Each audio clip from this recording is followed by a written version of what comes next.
everything you do from then on is different. One of the detectives, I think his name was He was Derek. a golden boy. And all we can do right now is come together. Extreme domestic violence, multiple rapes.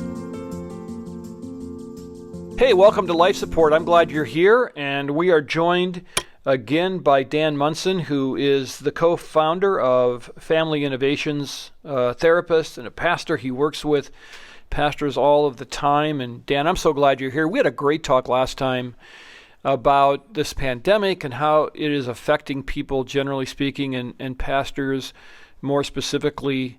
And one issue that has been raised, probably not enough, is the mental health aspect of what people are going through right now. Even take it out of a pastoral realm, even everyone. How have you seen this isolation and the troublesome nature of this pandemic play out in mental health and some of your clients and yourself and your family and those kinds of things? Yeah, it's just great to be back with you, Paul. Yeah, the mental health piece is always there. You know, pre-pandemic, about 20% of people had some kind of anxiety or depression. But in the last month or so, we're 3 months into this thing. I saw some stats that said now it's 3 times that. That's startling, really, That's when you startling. think about that. That's a lot of people. Yeah. And people are trying hard to keep it going. They're trying to do their best, but then they find themselves forgetting things. Not realizing that, several hours have gone by and they haven't accomplished anything. And they think, what's happening to me? Am I losing my mind? I'm hearing that more and more. And I say, no, let's normalize it a little bit. Let's think about the COVID-19 thing. Let's think about 3 months. Has it been that long? I thought it was just a few days. Yeah, this is 3 months. Mm-hmm. And in addition to that, the racial tensions and all of those things that are happening, and the world is turned upside down in the midst of the pandemic. I mean, that's layered upon top of layer of stress, of anxiety. There's economic issues. There's health issues. People aren't going, Paul, to the doctor because they're afraid to go out. They might get COVID. I saw a stat saying 45% of people are afraid they're going to get it. Hmm. And so this. So they're not getting the treatment they need. Not getting the treatment they need. Yeah. And so the mental health piece has just taken off to be, I've seen figures saying that, we could have 75,000 to 100,000 people die of suicide and other related kinds of stress and other related kinds of not going to the doctor kinds of issues. It may rise to the same kind of numbers as the pandemic itself, if not more. That's pretty startling. Yeah, and I saw that same statistic, and it is a little bit scary because, we're already on edge, and I think the thing that makes this so difficult is not knowing when the end will come. That's it. That's exactly right, because we can make something go for a while. We can, rev up the engine and say we can do it, folks, and we can tell people we're going to do it, and then no end in sight. And now we're even talking about other spikes of things happening, and even more racial tension kinds of things, and even lawlessness kinds of things, and people are becoming scared. They're scared in their communities. We just had a situation in Andover just yesterday, a suicide, and difficult in our neighborhood, which is half a mile from my house, and we're out. Neighbors are out talking about it. And they're saying, this could be any of us if we're not careful, or any of our family members if we're not careful, because we've really got to start taking care of ourselves. And I said, right now, as we were talking, neighbor to neighbor, I said, this is really powerful, because right now we're talking about it. Mm-hmm. Rather than just having a knee-jerk reaction to it, rather than just hiding or getting on alcohol is a big thing right now. Yeah. And other kinds of drugs. So people are stressed out, and it's just, it's because it's long-lasting with no end in sight. That's what's really making it more difficult. I think that's the hardest piece. And I think that makes it hard for anyone. I come from a pastoral perspective. But whether you're a pastor or you're running a business or whatever, you don't know if your kids are going back to school, you can't plan You can't say to yourself, hey, I just got to buckle down here for another month or two and we'll be okay. And that's our normal way of coping, and probably the right way to cope. God made us to have rhythms in our lives. And it's so interesting that you point out all the layers that are happening, because, not only are we afraid to get sick, and we're afraid the economy is going to crash, and we're afraid of where our country is going, but we're afraid for our physical safety. Exactly right. Every security blanket is being yanked out from us, which of course means that God is lurking there and saying, well, how about me? How about me? That's the opportunity in it. Yep. That's the opportunity in all of this, is that, wow, when the nailed down things of life are falling apart, when no matter what we do, it's not going to be enough. It's not going to be enough money. It's not going to be enough of anything. None of us have enough to fix this thing. And that's what's really scary worldwide, and of the whole United States. And I mean, these leaders of the United States and of the world are, I'm sure, just thinking, we don't have what it takes. We don't know how to figure this thing out. And that you bring it down to the local level now, bring it down to our own families. We don't know how to figure this out. Now, I went to a counselor one time, Paul, and I was telling him how bad my life was, and how many people need to change in my life, and how difficult things were in my family and in my church. And this counselor said, and it was Larry Crabb, said to me, "Why is that so bad for you, Dan?" Well, I wanted to punch him. Right. I said, well, let me tell you again why that was so bad for me. Why is that so bad for you, Dan? I want you to go home and think about that. And that began to change my life, because I realized that, wow, I was only thinking about me and the problems that were coming towards me, and how hard it was making my life, and how impossible it was making my life. And finally, Paul, I was in the midst of that the Holy Spirit got a hold of me and said, Dan, that's what you need to give to me. I'm good at handling that kind of stuff. Dan, you can't do that anymore. And there was a surrender back in 1980 for me that began a brand new journey in ministry and in my life personally. So. Well, I can see that fruit in how you talk, and I can see that fruit in your worldview. And when you're talking about something like mental illness or the kind of stress that comes with this pandemic, the church isn't very good at talking about this. In fact, I don't think society's so good at it, because I see leaders talking all the time about health statistics. I can log on to the Star Tribune website anytime, and I can track the virus, and I can track how many people have died and how many people are sick, and there's nothing on there about mental health. And so I fear that we're overlooking something that's just boiling under the surface. And so what would you say to someone who right now is listening to this going, wow, man, I'm not doing well. Like I'm depressed, I'm sad, I can't sleep. What would your counsel to them be? I would first say, thank you for sharing that. And I want to hear... And just admitting it. Just admitting right. it. Mm-hmm. Because the big thing is first saying, I don't have what it takes, is to say, I admit that I need some help. That's the first thing that is, and that's so hard, because we're full of pride. We want to be able to do it ourselves. We, think that's the responsible thing to do.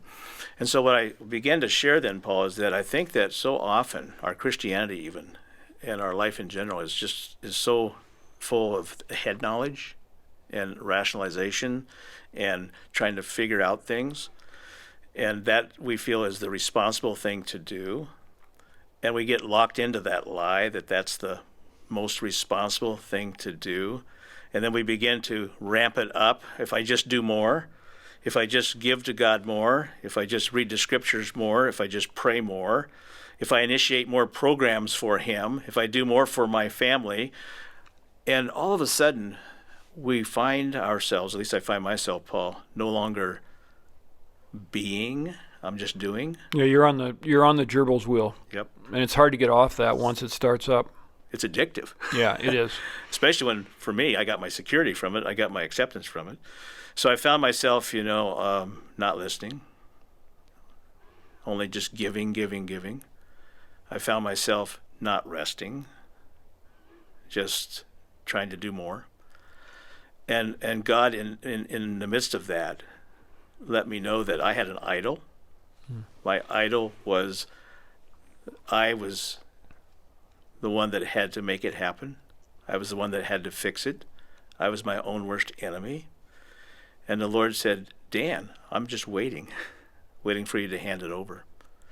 And Paul, I wonder how much of the mental health, now is about that, because some of it is about medication needs. Some of it is about chemicals that are unbalanced, and we have to have medication. But a lot of our studies show that that's probably less than 20% of it.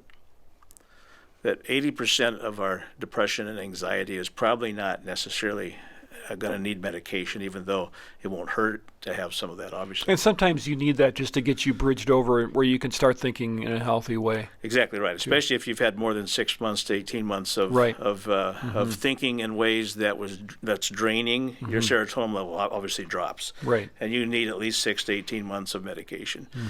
And I always say, let's do the package deal. Let's do a little medication. Let's do a little psychological tune-up here with some testing, and let's do the spiritual piece. Yeah, and that's wise. And put it all together.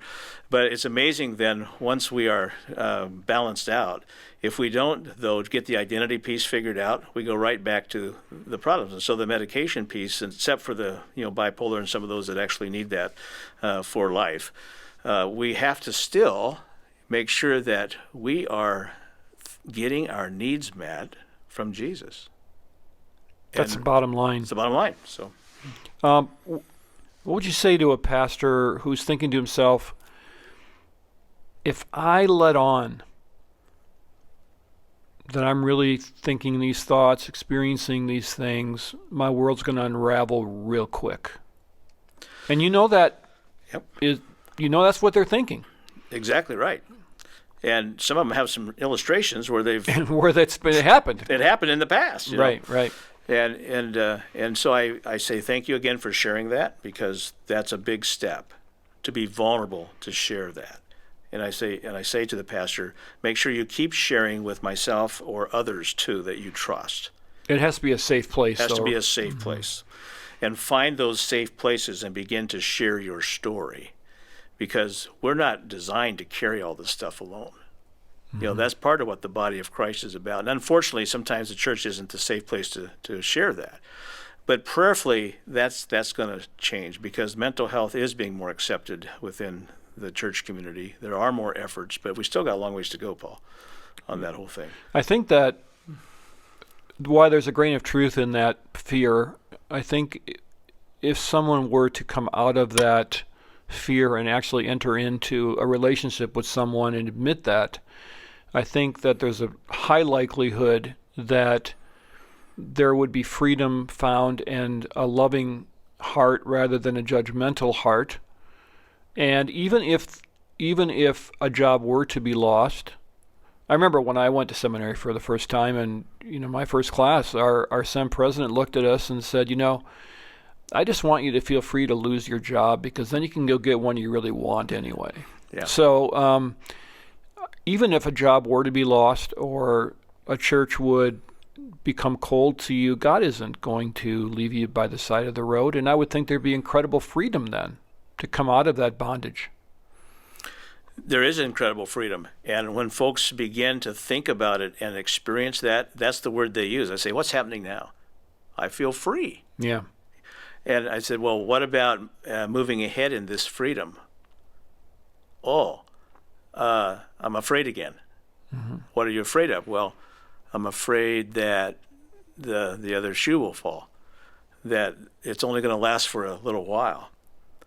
And then that gives us a chance then, Paul, to talk about our view of God.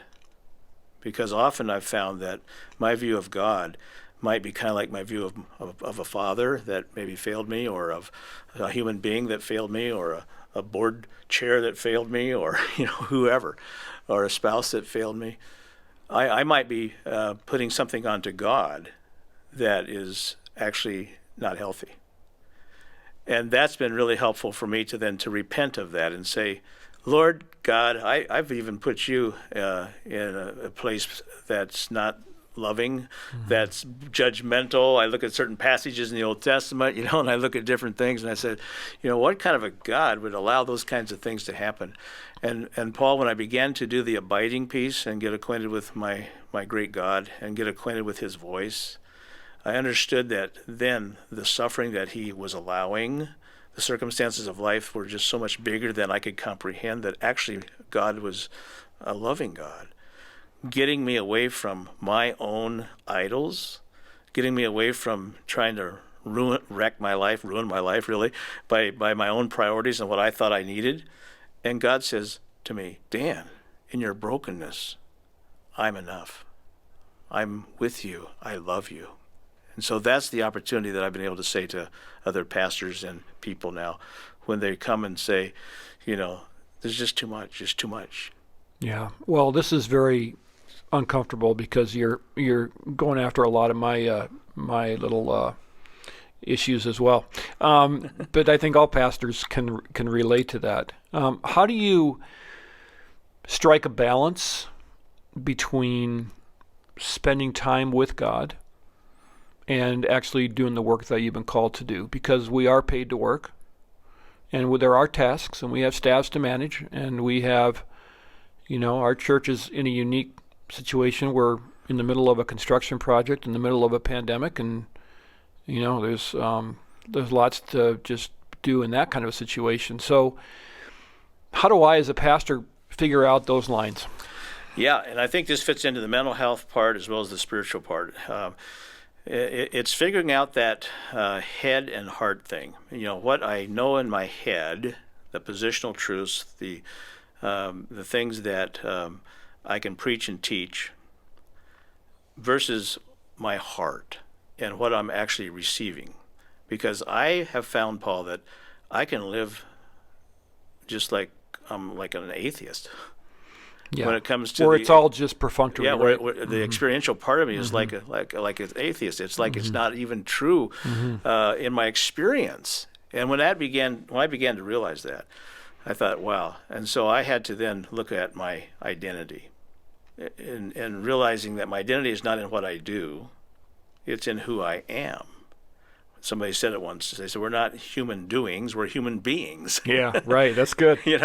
So it's not just about carving time, which is important. It's about an entire mindset. It's a whole mindset. So you're planning a sermon. You bring the Lord into that sermon, and you ask him to convict you and make you part of that sermon. Or maybe you're out having coffee with a congregant, and you're asking God, will you teach me through this person? Will you show me more of yourself? Or maybe it's just that kind of and I think brokenness, as you mentioned before, is exactly a huge right. part of it. And none of us like being broken. It's all of that, and we don't like being broken. In fact, when I first bring that topic up to people that are trying to not be failures, they're saying, when you say the word broken, Dan, that sounds like a failure.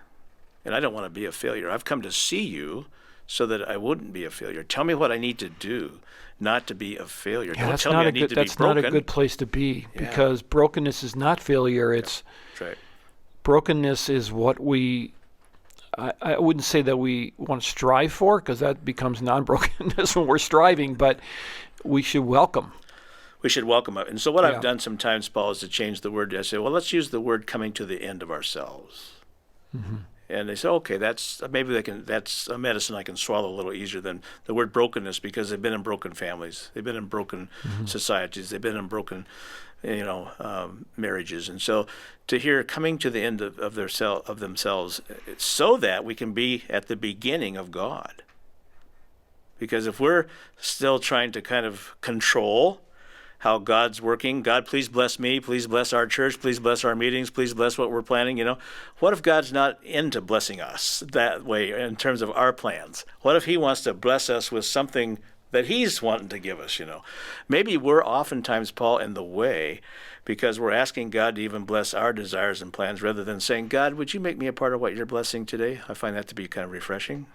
Yeah, that's really sound advice. And if you are concerned about your own success, or you're concerned that you're not measuring up, you're not going to be able to develop leaders. You're not going to be able to delegate to them and turn your ministries over to them and pass the torch. You're not going to be able to model a spirit-filled life for your congregation, you can say it all you want, Yep. but they can tell. And if you think you're fooling them, you're not. You're not. And unfortunately, what I see happening is, in a very large part of our Christian world, there are very good young pastors coming up through the ranks, and by the way, I'm excited about that. The church is not lost by any stretch of the imagination. Absolutely not. However, there's an incredible new sort of a focus on doctrine and having proper doctrine, which I'm all for. I mean, I take theology incredibly seriously. However, you can have all the best doctrine. The Pharisees knew that, and they were disasters. Yeah. So who's going to help these young pastors? How can we be like you, Dan? What can I do I'm not a therapist. How can I, as a pastor, help the next generation? I think the best way, Paul, is to share our story. Share our vulnerable parts of us where we have failed, where we have gotten acquainted with God in the midst of our tragedies and problems. Because when we do that, it gives them permission to share their mental health issues. When I talk about my wife's issues, or I talk about my need to be needed and my need to get my needs met from my congregation, when I say that kind of thing to my congregation, they'll say, that was kind of different to hear that. But you know what? That gives me permission now to think about where I'm getting my needs met, and to maybe share in my small group next time, that I'm getting my needs met in the wrong places as well.